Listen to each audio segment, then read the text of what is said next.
The history of India's freedom struggle is the story of a country's insurgents. This insurgence involved not only the urbanites but also the entire populace of remote, far-flung villages. People marched together for their country's freedom, even at the cost of their own lives.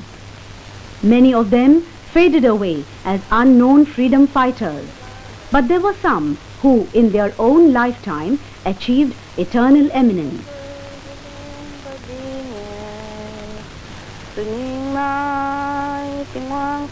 Old women folk of the distant Naga hills admiringly tell the tales of one such eminent rebel who is lovingly called Ma or Mother.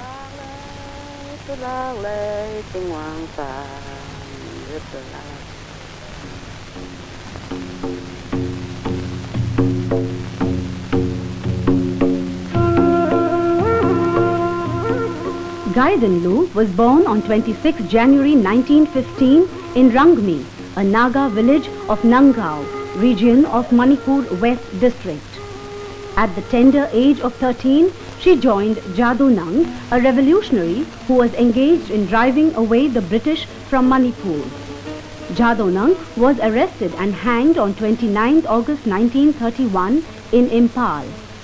The responsibility of holding aloft the torch of freedom struggle lighted by Jadonang was now taken over by the strong hands of Gaidanlu.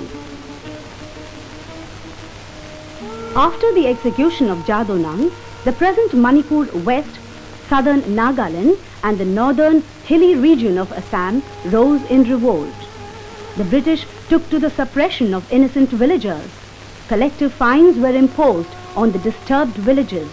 Their arms were confiscated.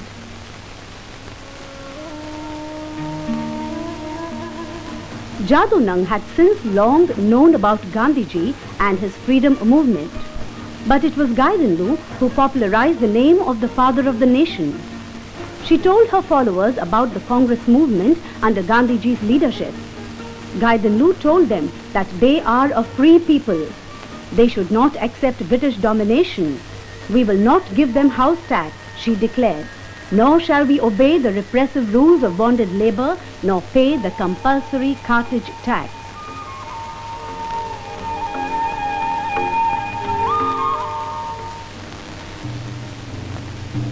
Rani Gaidanlu was the voice of the people.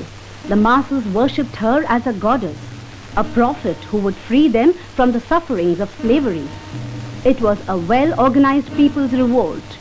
People joined this voluntary legion of Gaidanlu in large numbers, ready to sacrifice their lives. The British government decided to crush this revolt. Orders were given to finish off this 17-year-old frenzied girl. A reward of 200 rupees was announced for her arrest, which was later increased to rupees 500.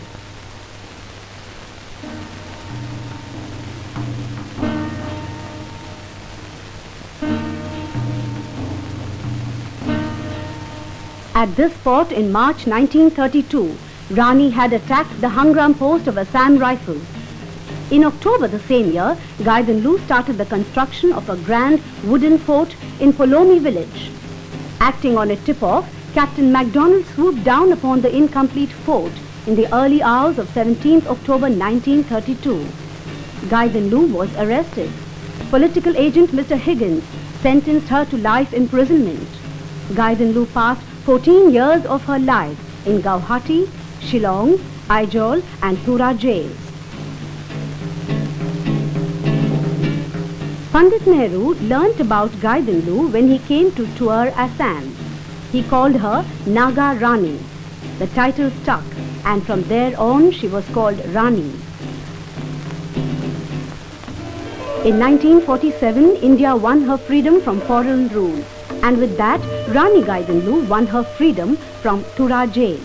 But she could not go back to her village in Manipur. She had to stay in Mukokchang district of Nagaland. A small pension was allotted to her. Devoid of active politics, Rani Gaidanlu started another movement called Hadaka, a confluence of social, religious and political activities. Rani taught the people bhajans, which were composed by her.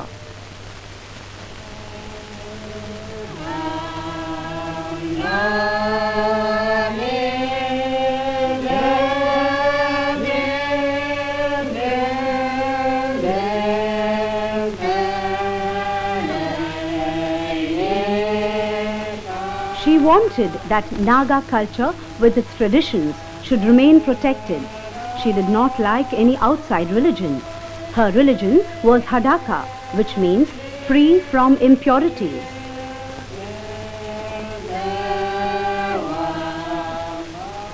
Kumari Krishna tells us about Rani Gaidanlu's ethnic policies. While worshipping Ting Wong, we keep an image of Rani Ma also. We worship her as our mother and goddess. Earlier, because of blind faith, puja could be performed only through a priest with sacrifice. But now, according to Rani Ma's Hadaka rules, puja can be done without sacrifice.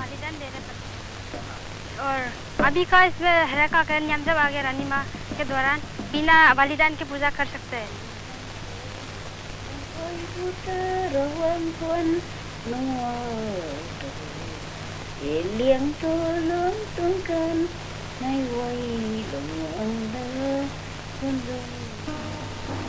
Naga rebellion started in 1956.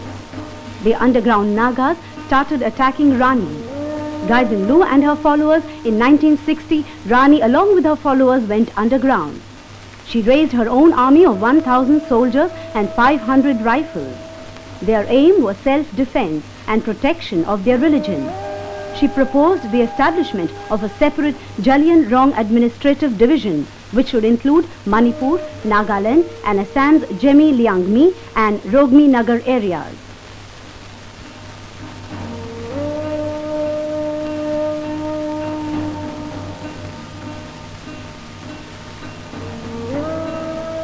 Shri Samsadimbe Jemi tells us more about the agitation for an autonomous administrative division. Rani Ma has always cared and made sacrifices for her people. She wanted that we must get political, economic, cultural and developmental benefits. She has always worked for the people. That is why she has demanded the formation of Jallianrong division.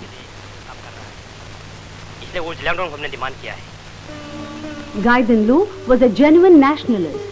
For her invaluable service to the freedom struggle, she was honored with a Tamra Patra.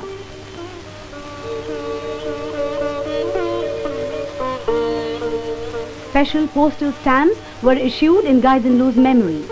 Her whole life, till the very last, was devoted to the people. She took active part in public meetings. People heard her speeches with adoration. She never missed an opportunity to meet her followers personally.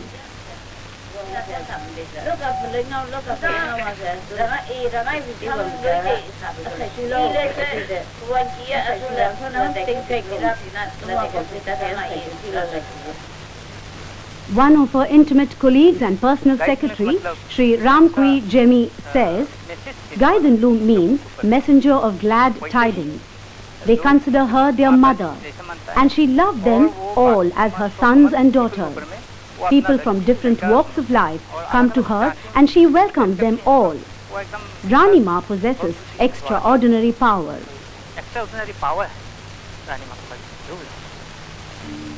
Rani Gaidanlu passed away in 1993. All those who come to this world have to go. But some of those who come here to go leave behind them innumerable hearts pining away in their memories.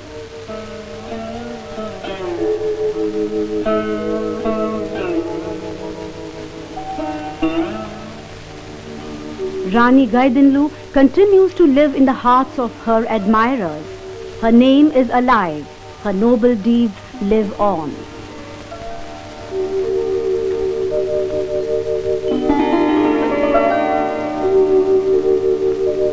है।